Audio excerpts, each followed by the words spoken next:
Bonjour, dans cette vidéo, vous allez apprendre comment calculer les paramètres cristallins d'après les données de DRX en utilisant l'origine Pro. Alors tout d'abord, on va voir comment déterminer la largeur mi-hauteur par l'origine. Deuxièmement, on va voir comment déterminer la distance interréticulaire par la loi de Bragg. Troisièmement, on va voir comment calculer les paramètres de maille A et C. Et finalement, on va utiliser la loi de Scherrer pour calculer la taille des cristallites. La largeur mi-hauteur, full width at half maximum ou bien bêta. On peut déterminer la largeur des pics de diffraction manuellement, mais avec moins de précision. C'est pour ça qu'il est préférable d'utiliser des programmes d'ajustement. Pour notre cas, on va utiliser l'origine Pro. On utilise Analysis Curve Fitting Multipix by using Gaussian Fit. Dans cette figure, W signifie la largeur mi-hauteur. A, c'est l'amplitude, signifie l'intensité du pic. Xc, c'est la position du pic, signifie 2θ. Maintenant, la distance interréticulaire. On peut utiliser la loi de Bragg pour calculer la distance interréticulaire. 2d sinus θ égale à 1 lambda. Où d c'est la distance interréticulaire exprimée en nanomètres ou bien angstrom. Et ça dépend de la longueur d'onde du faisceau de rayons X. Lambda égale à 0,15406 nanomètres. Θ c'est l'angle de Bragg. N l'ordre de la réfraction. On prend N égale à 1. On remplace les données numériques dans la relation et on obtient D sous cette forme. Troisièmement, les paramètres de maille A et C. On va utiliser cette relation générale qui relie les paramètres de maille A et C, les indices de Miller HKL et la distance interréticulaire qui a été déjà conclue d'après la loi de Bragg. Par exemple, pour le pic 1, 0, 0, il suffit de remplacer H par 1, K par 0, L par 0 dans cette relation. Et on obtient finalement la relation ou bien le paramètre A sous cette forme. A égale à la racine 4D carré sur 3. La même chose pour le pic 002.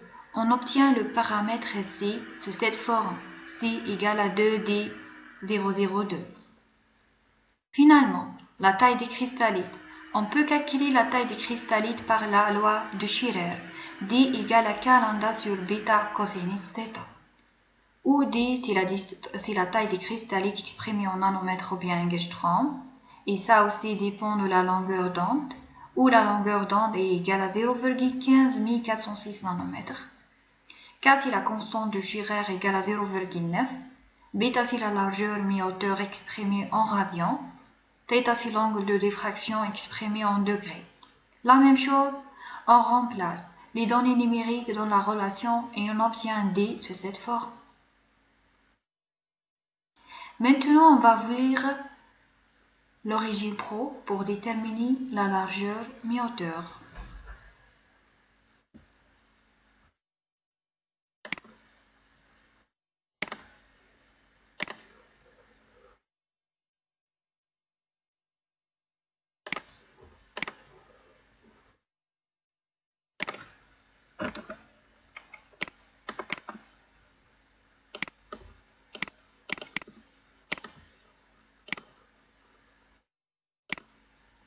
On va faire maintenant Smooth Analysis, Signal Processing, Smooth Open Dialog.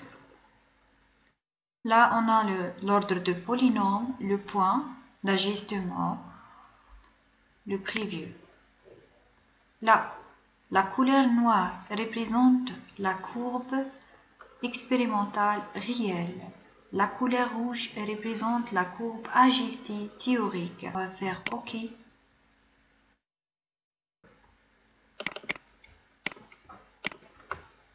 On va tracer le graphe théorique.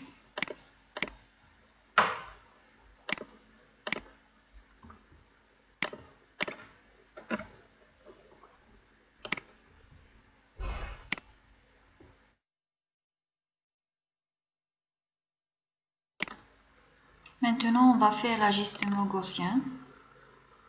Peak, peaks and baseline, multi-peak, open dialog.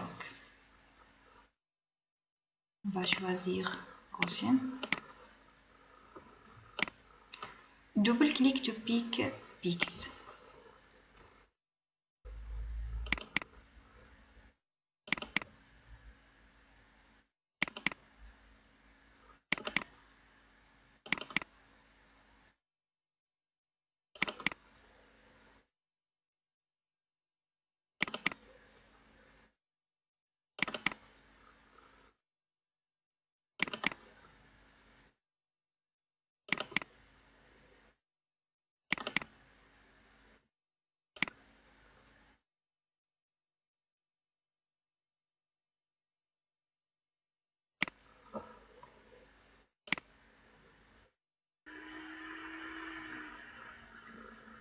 L'ajustement est fini.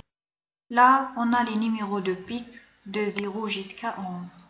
Chaque pic a des paramètres. X, c'est 2θ.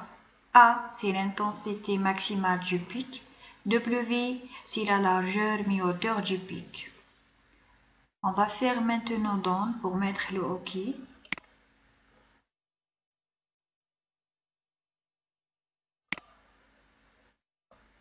On a là les données de chaque pic.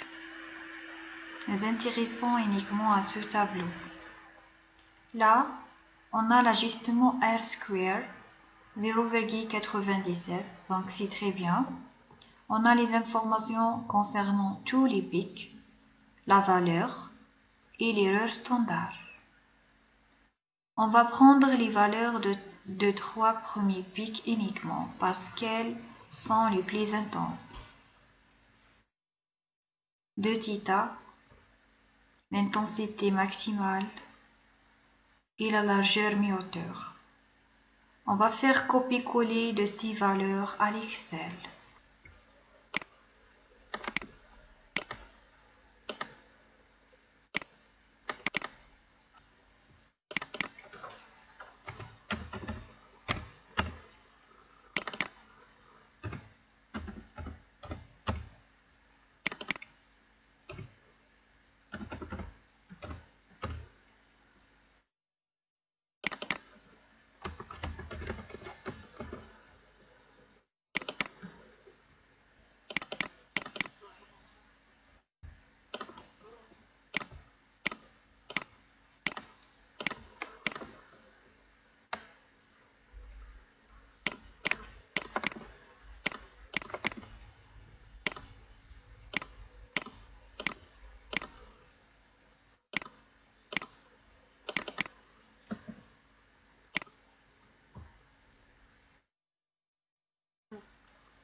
Bon, on a collé les données de 2θ, l'intensité et la largeur mi-hauteur des 3 premiers pics les plus intenses dans l'Excel.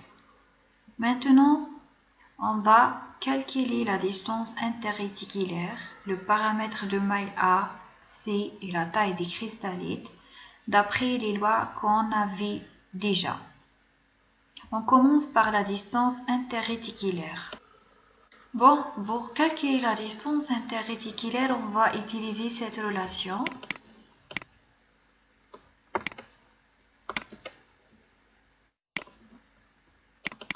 On va faire la égale pour écrire une fonction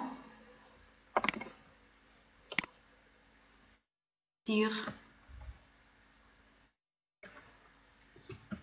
2 fois sinus θ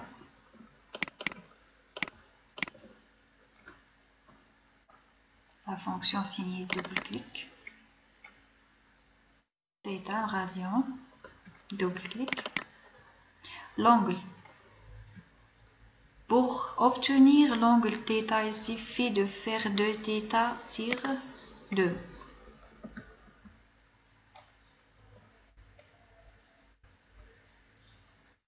On va mettre OK maintenant. Voilà. On va faire ça pour les autres pics. Maintenant, le paramètre A. On a là la relation de paramètre A. A égale à la racine 4t carré sur 3. Donc on va écrire là une fonction égale la fonction square qui signifie la racine 4 fois d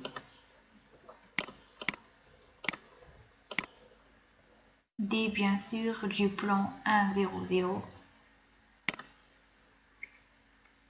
carré, donc puissance 2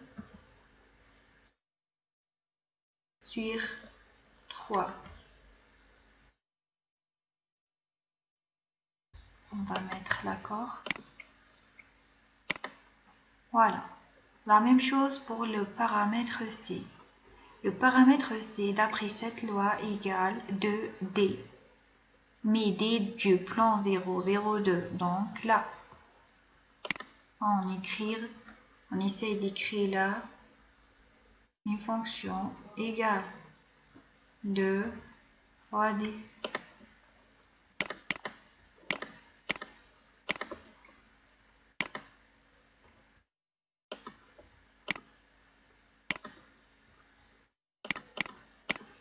Maintenant, la taille des cristallites. Bon, on va utiliser cette formule. On écrit là une fonction égale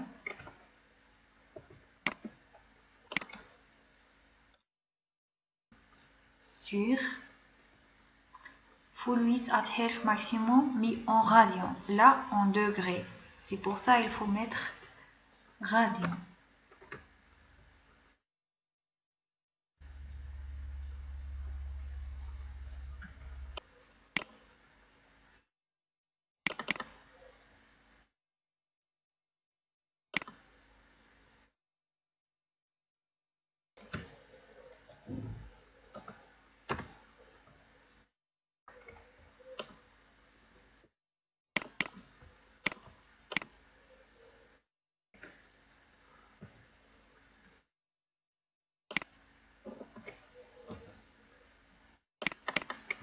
Double-clic, la même chose, radian.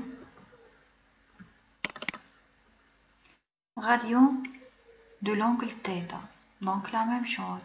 On va faire de θ sur 2.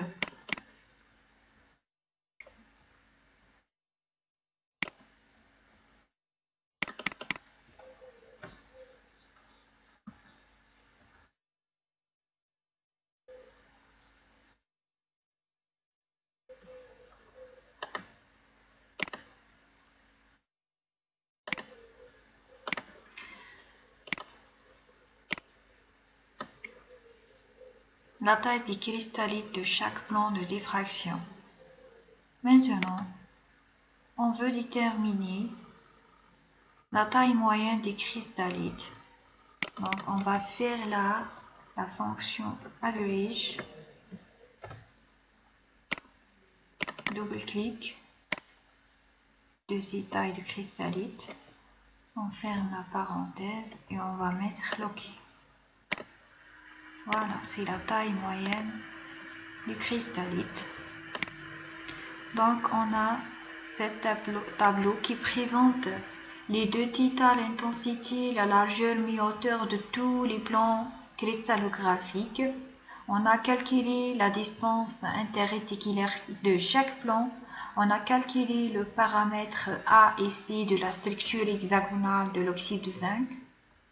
On a calculé la taille des cristallites de chaque plan de diffraction et on a fait finalement la moyenne de la taille des cristallites qui est égale 25,73 nanomètres. Donc, merci pour votre attention. À d'autres fois. Salam.